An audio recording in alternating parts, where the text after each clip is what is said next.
Je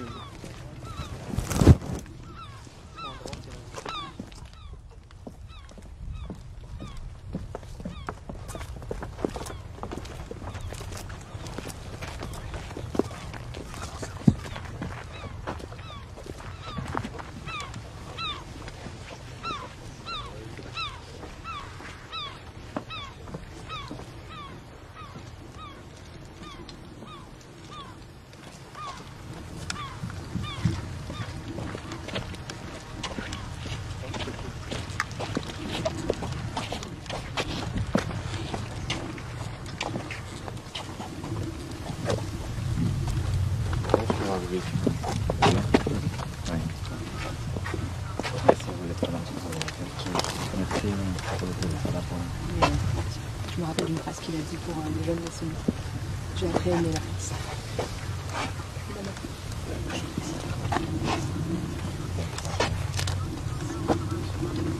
Général,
Reposez.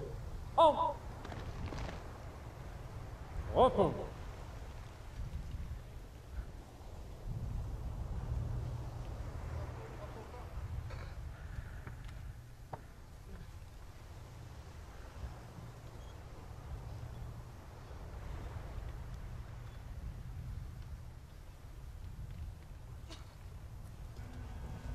Garde.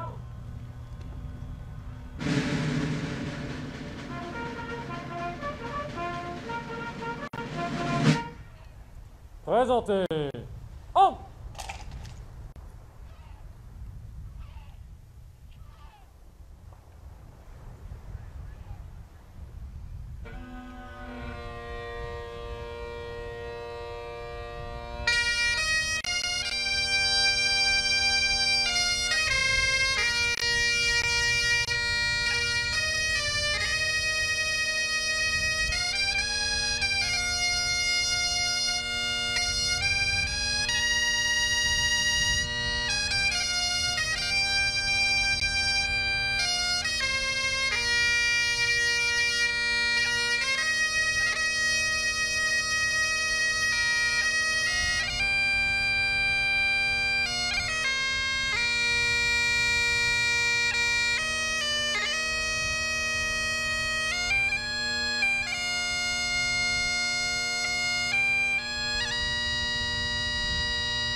Reposez.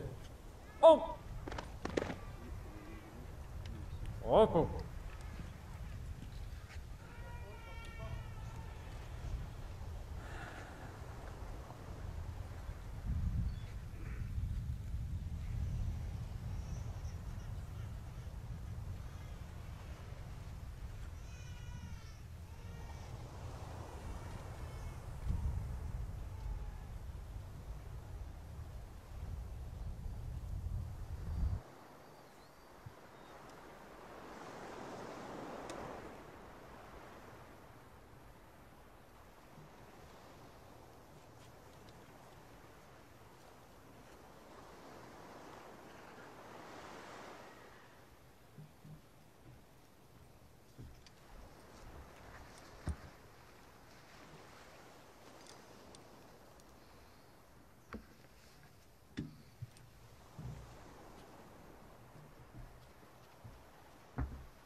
Madame la Première ministre, Mesdames et Messieurs les ministres, Mesdames et Messieurs les parlementaires, Mesdames et Messieurs les officiers généraux, Monsieur le Préfet, Monsieur le maire, Mesdames et Messieurs les élus, officiers, sous-officiers, officiers mariniers, soldats, marins, aviateurs, chères familles, Mesdames et Messieurs. Il y a 4 ans, ici même, il fut demandé à Léon Gautier ce qui avait traversé son esprit au petit matin du 6 juin 1944, quelques secondes avant de poser le pied sur la côte normande et d'affronter l'ennemi. Ce jour-là, disait Léon Gautier, nous avions décidé que nous ne rembarquions pas. Ce nous désignait les 177 du commando Kiefer. Cette troupe d'élite de Français de toutes origines et de toutes conditions, prêtres, instituteurs, banquiers ou postiers, fils d'immigrés italiens ou d'enfants d'industriels, d'Haïti, du Maghreb ou de Bretagne, des Français, quelques étrangers, qui refusaient l'occupation de leur patrie, celle dont ils avaient hérité ou qu'ils avaient choisi. Des hommes simples, qui n'avaient qu'un seul dessein, libérer le pays de l'occupant nazi. Ils avaient voué leurs 20 ans à effacer la défaite de 40. Ils étaient déterminés à faire le sacrifice de leur jeune vie pour qu'une vieille histoire, l'histoire de la France, continue de s'écrire. Et ce 6 juin 1944, mort ou vivant, pas un ne rembarqua. Léon Gautier était l'un de ces Français ordinaires, résolus à accomplir l'extraordinaire, incarnation de cet esprit de résistance si français et au fond si républicain. En février 1940, il voulut s'engager pour défendre la France. Alors âgé de 17 ans, il ne pouvait servir que dans la marine, la seule armée qui acceptait les mineurs. Alors va pour la marine, pourvu qu'il puisse y prouver sa bravoure. Sur le cuirassé courbé, il participa à la défense de Cherbourg. En juin, dans la débâcle, Léon Gautier fut envoyé dans un camp de ralliement à Douvres. Mais entendant l'appel du général de Gaulle, il choisit de le rejoindre. À Londres, dès les premières semaines, Léon Gautier rentra dans les rangs des forces navales françaises libres. Il embarqua d'abord sur le Gallois, navire accompagnant les convois transatlantiques. Et lors de sa première sortie, un autre bâtiment de l'escorte fut touché. Interdiction était faite aux navires d'interrompre leur course. Les naufragés étaient abandonnés à leur sort dans les nappes de gazole en flammes. Ces corps à la mer qu'il vit de ses yeux, Léon Gautier ne les oublia jamais. Volontaire pour le danger, toujours, Léon Gautier fut encore sous-marinier sur le Surcouf, sous la menace des torpilles allemandes, à bord d'un bâtiment qui pouvait se transformer en cimetière marin. Rejoignant le 1er régiment de fusiliers marins en janvier 1941, Léon Gautier se rendit au Congo, puis en Syrie. Mais ces théâtres d'opération étaient trop loin des combats, car par-dessus tout, Léon Gautier voulait combattre. Alors, en juillet 1943, il intégra le 1er bataillon de fusiliers marins commando. C'était le commando de Philippe Kieffer, le commando de toutes les exigences. La sélection se passait dans un camp d'entraînement. Chaque épreuve, lorsqu'elle était manquée, valait élimination. Les exercices étaient à balles réelles. Et dans ces montagnes d'Écosse, les volontaires étaient forcés de contempler des tombes. Le cimetière était factice, mais les aspirants ne le savaient pas. Après ces semaines intenses de courses, de tirs, de courses encore, Léon Gautier reçut le béret vert des commandos. L'adolescent qui se destinait au métier de carrossier était devenu l'un des leurs. Il était prêt. Ce fut en mai 1944 que les 177 du Number 4 Commando rejoignirent le camp secret de Titchfield, dans le sud de l'Angleterre.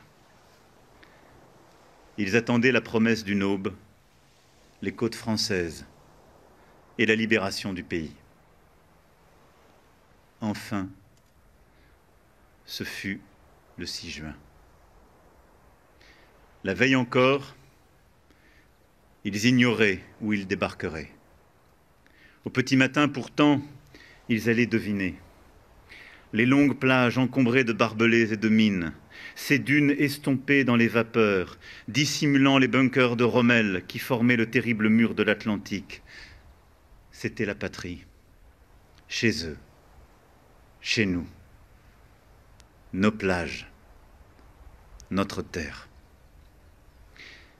Il était 7h25 et le jour le plus long commençait.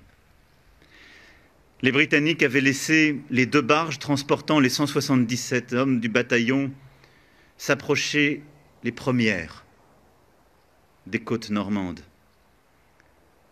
Car il fallait, insigne élégance de nos alliés, que les premiers combattants à fouler le sable de Normandie fussent des Français.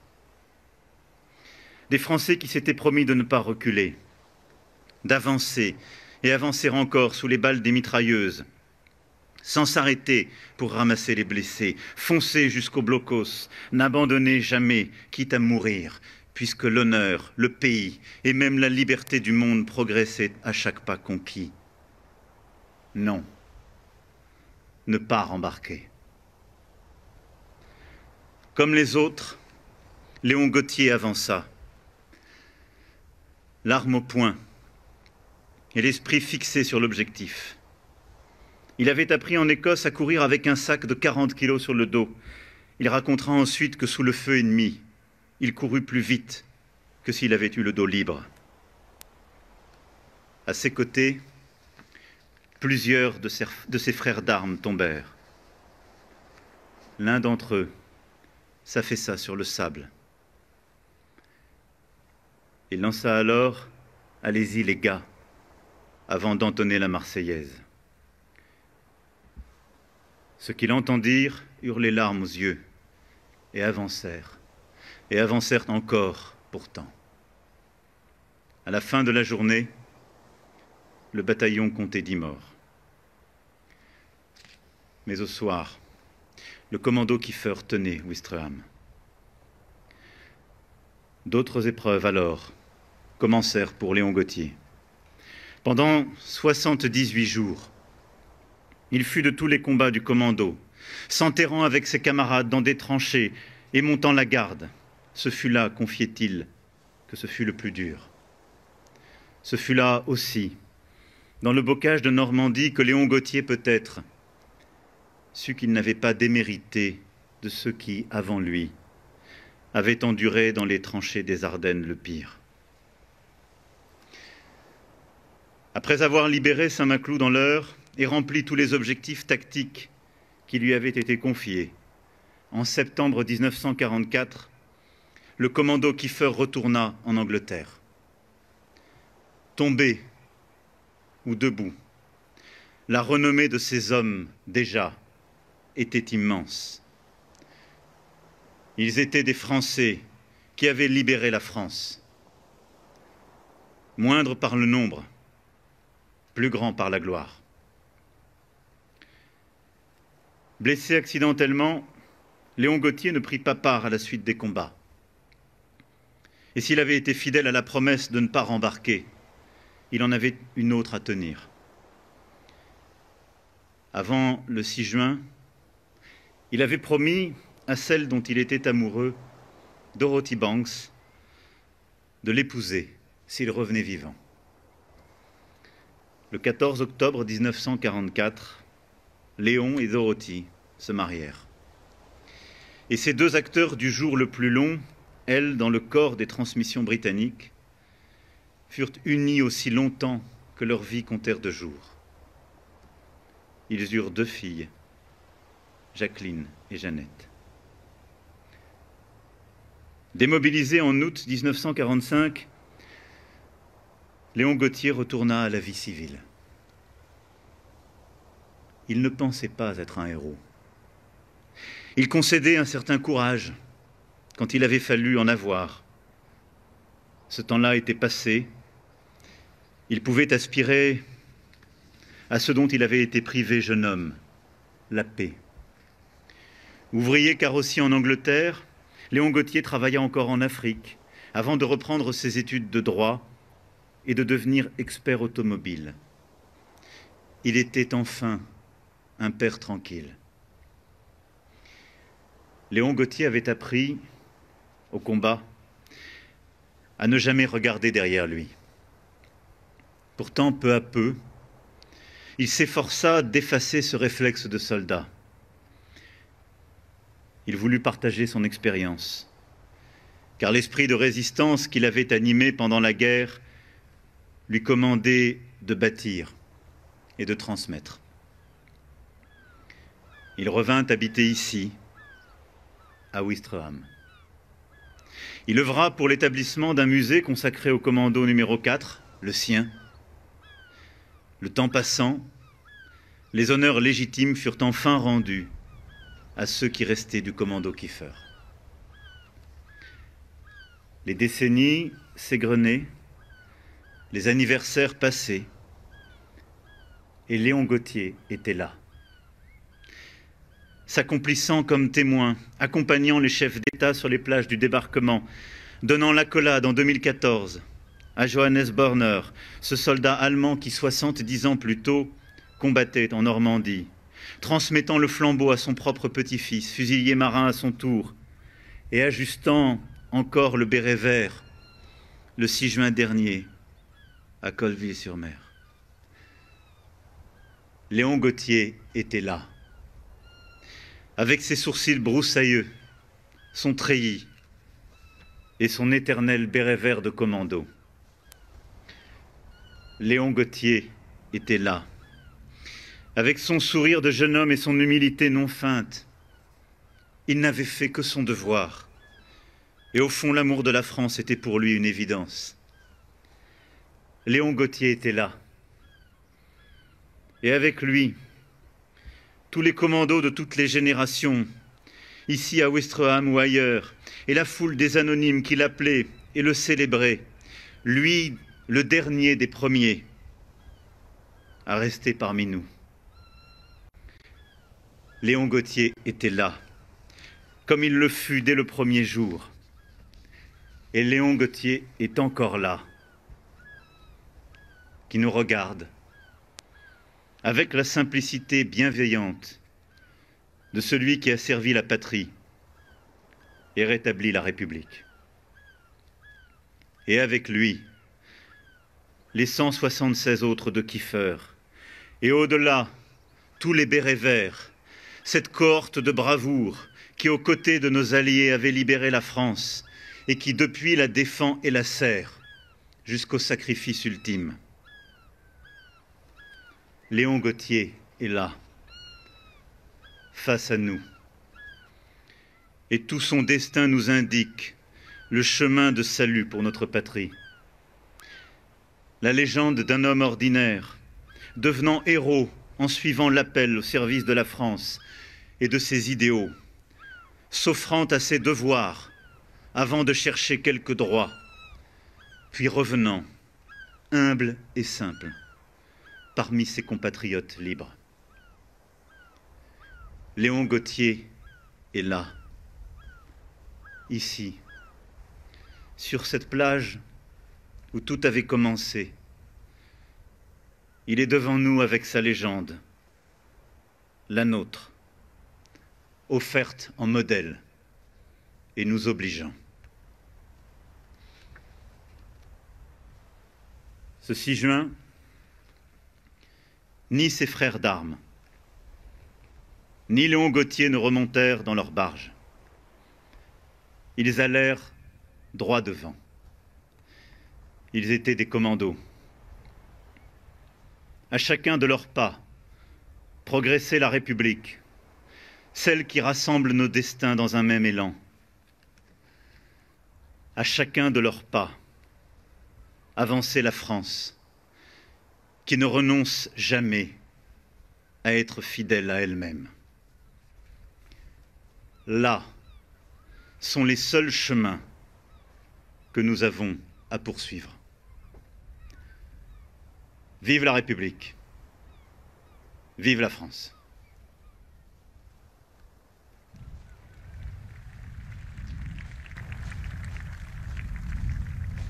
Garde! Présentez!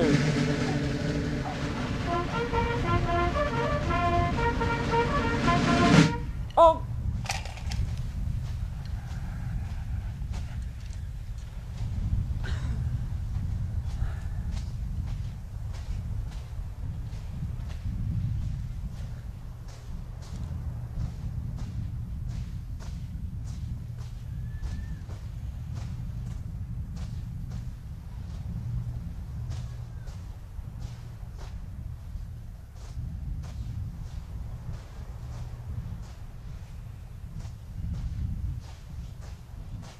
Aux morts!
Reposez.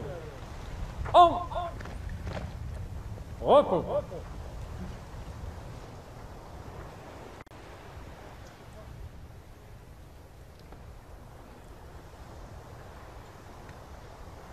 Garde.